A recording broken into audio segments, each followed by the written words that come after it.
Hello friends, मैंने बोला था हमने एक ही दिन में 4 एंडोस्कोपिक स्पाइन सर्जरीज किया। So these are the next 2 set of patients. So पहला है मिसेस विशाखा।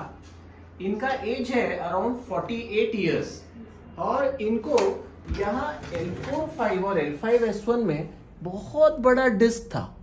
अगर आप देखेंगे तो L5-S1 में इनको राइट साइड में ये जो डिस्क फ्रैगमेंट है, कैन जूम इन हियर, और ये राइट पैर को उनको काफी तकलीफ था। You can see this is the disc fragment and this is the disc fragment. उनको डबल लेवल डिस्क था। L4-5 में भी उनको एक डिस्क फ्रैगमेंट था जो इन्फियरली माइग्रेट हो रहा था। तो हमने इनका कल double level endoscopic spine surgery किया और आज she is going home again. Vishakha, काय म्हणाल, काय त्रास होता आणि किती दिवस अंगावर काढलं? सर, मी 3-4 दिवसापासून आता त्रास होत होता आणि त्याच्याही आधी 7-8 महिने त्रास होत होता मला. तर मी बरेच दिवस त्रास काढला. मला फुल राईट साइडना पेन होता, राईट साइडच्या लेगला त्रास होत होता मला. तर ऑपरेशन अवॉइड करायचा प्रयत्न भरपूर केला. हो सर. आता जेव्हा दुखणं वाढलं तर तुम्ही व्हीलचेअरवरच आला होता. चालता येत होतं का आपल्याला? नाही सर. चालणं किती स्टेप्स चालू शकत होते? सर जास्त नाही, 4 ते 5 स्टेप्स. आणि त्याच्यानंतर काय व्हायचं? सर दुखायला लागायचं सर, खूप पेन व्हायचा. म्हणजे आता ऑपरेशन झाल्यावर कसं वाटतंय? ऑपरेशन झाल्यावर सर बरं वाटतंय सर. दुखणं कमी झालं पायाचं? हो सर. आणि भीती जी वाटत होती ऑपरेशनची, ती काही होती का खरंच भीती?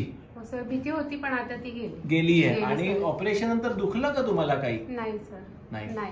तो ओवरऑल क्वाइट हैप्पी। चौथा पेशेंट है हमारा, ये मिस्टर जना बापू जाधव। ये है अहमदनगर जिले से और इनका एज है 67 इयर्स।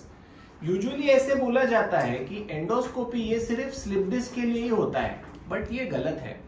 हम लंबर canal stenosis, single level, double level, 3 level, जहां पे ये स्पाइनल कॉर्ड पूरा दबा हुआ होता है, लंबर कैनाल स्टेनोसिस में भी हम एंडोस्कोपिक स्पाइन सर्जरी करते हैं।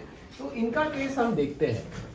सो मिस्टर जाधव को L4 और L5 में ये जो देख रहे हैं आप, यहाँ पे लंबर कैनाल स्टेनोसिस था और दिस इज द एरिया जिसमें नॉर्मली अगर आप देखेंगे तो ये कैनाल होता है, बट यहाँ पे L4-5 में इनका कैनाल पूरा बंद हो गया था और इनका भी चलना 4 से 5 स्टेप्स के ऊपर नहीं था।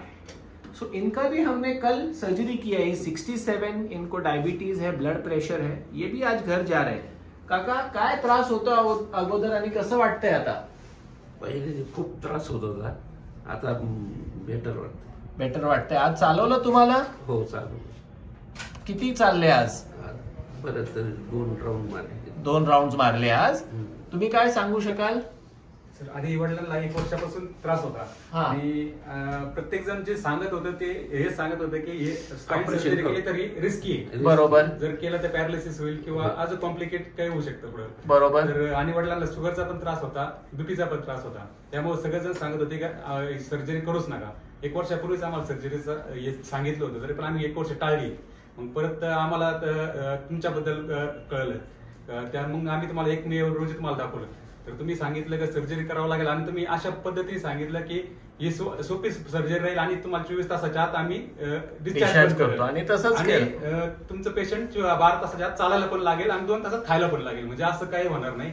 आणि त्यामुळे मग आम्ही ट्रस्ट केलं. पण तरी पण आम्ही अजून इन्क्वायरी केली, युट्यूबवर व्हिडिओ बघितले, अजून हे केले आणि आम्हाला ते खरोखर कळलं. वडिलांना सुद्धा मग आम्ही ते दाखवलं आणि वडिलांना पण ती खात्री पटली.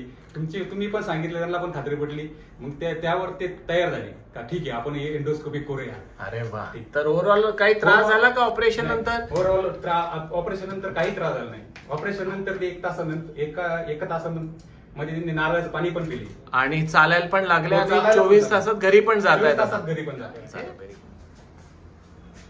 परत जा. Very good, thank you.